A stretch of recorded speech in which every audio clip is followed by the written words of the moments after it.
zile dondoo za kimichezo kwa upande wa kitaifa pamoja na kimataifa. Sio hivyo? Kimejiri nini kuna upande wa kimichezo? Kwenye michezo yapo mengi ambayo yamejiri. Sasa unajua tumemaliza kombe la dunia na burudani bado zinaendelea. Licha ya kombe la dunia kutamatika, lakini ligi bado zinaendelea. Huko Kagame Cup zinaendelea pale nchini Rwanda, lakini vile vile AFCON inaendelea pale nchini Morocco, ambapo siku ya jana Twiga Stars imeibuka na ushindi wa goli 2-1 dhidi ya Banyana. Sasa hii inathibitisha sasa vilabu vinginevyo, ukiachana na Taifa Stars bado kuna vilabu vingine ambavyo vinaendelea kufanya vizuri. Tumeshuhudia Serengeti Boys walipofanya vizuri, basi ndipo hapo mashabiki wengi na wadau wa soka wakaanza kipa support. Lakini ipo Twiga Stars ambayo imeonekana kufanya vizuri baada ya kuanza vizuri katika michuano ya AFCON. Lakini taarifa zipo nyingi.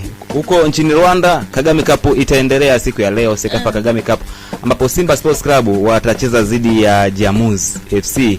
Singida Black Stars watacheza dhidi ya Mogadishu City. Kumbuka Singida Black Stars mchezo uliopita dhidi ya Jamuz waliweza kupoteza, lakini Simba Sports Club ya mchezo uliopita waliweza kutoa draw ya bila kufungana. Sasa hapa ni wakati wa kwenda kujitafutia alama ili kuhakikisha wanakaa nafasi nzuri, kama wanataka wenyewe kujihakikishia nafasi ya kuweza kutoa huo ubingwa wa Sekafa Kagame Cup unaofanyika pale nchini Rwanda.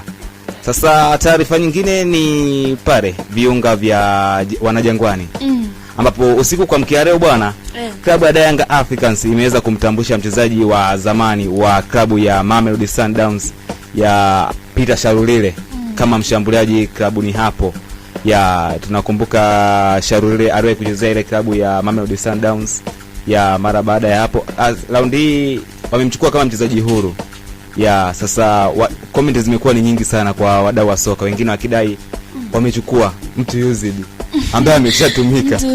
Lakini ataingia uwanjani wataona kama ni used ama ni chombo kipya. Wengine wakidai kana kwamba umri wake ulishafikia umri wa kustaafu. Sasa wanamfanisha John Boko ambaye aliwahi kustaafu. Sasa kikubwa tu ni kusubiri ligi kuu ianze, afu tutaona nani karamba dume, nani ameuziwa mbuzi kwenye gunia. Maana ila kwa Yanga hawajauziwa, wameopoa wenyewe. Maana wamemchukua akiwa hana timu, yupo kama mchezaji huru. Lakini vile vile taarifa si nzuri sana kwa Wanajangwani. Hii inamhusu Pacome Zouzoua, ambapo taarifa inasema kiungo mshambuliaji wa Yanga Pacome Zouzoua hata kuwa sehemu ya kikosi hicho kwa msimu mpya wa mwaka 2026-2027. Hii ni kutokana na majeraha yanayomkabili. Meneja habari wa mawasiliano wa klabu ya Young Africans Ali Kamwe amesema hayo leo Julai 28 mwaka 2026 wakati wa mkutano na waandishi wa habari jijini Dar es Salaam. Ali Kamwe amesema jeraha la Pacome lilitokana na tukio la mchezo dhidi ya JKT Tanzania, ambapo mchezaji wa timu hiyo Hassani Wahabi alimgongesha wakati wakiwania mpira katika mchezo uliochezwa kwenye uwanja wa Meja Jenerali Isamuhyo.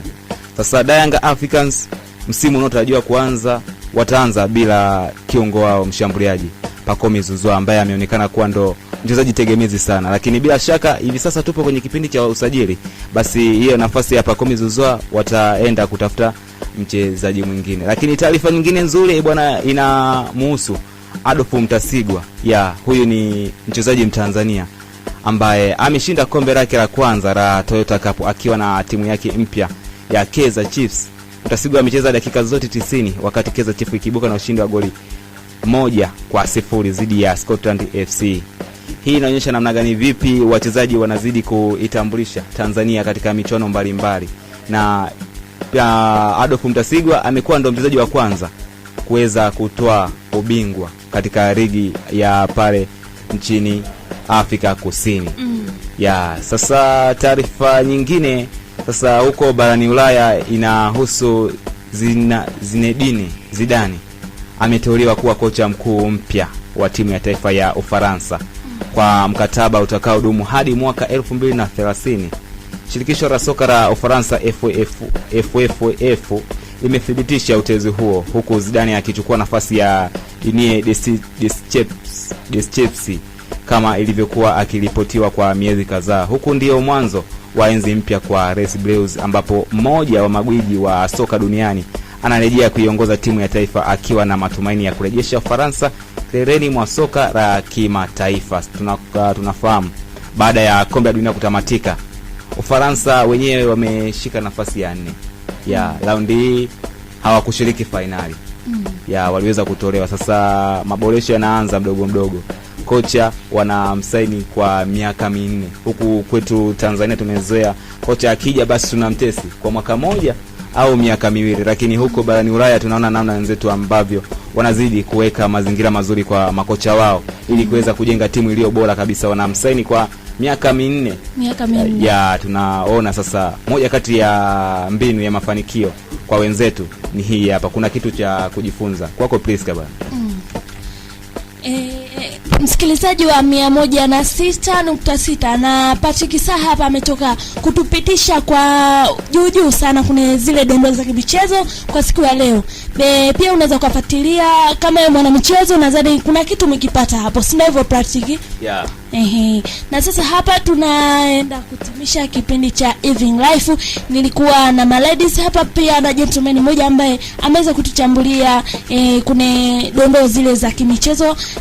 Nilikuwa naye Zuchu, pia nilikuwa naye Eunice Kitinya, Vanessa Nyaonge, Amina Mbaga pamoja na Lugano Green. Mpaka hapa hatuna la ziada, nikutakie usikilizaji mwema wa vipindi vinavyofuata.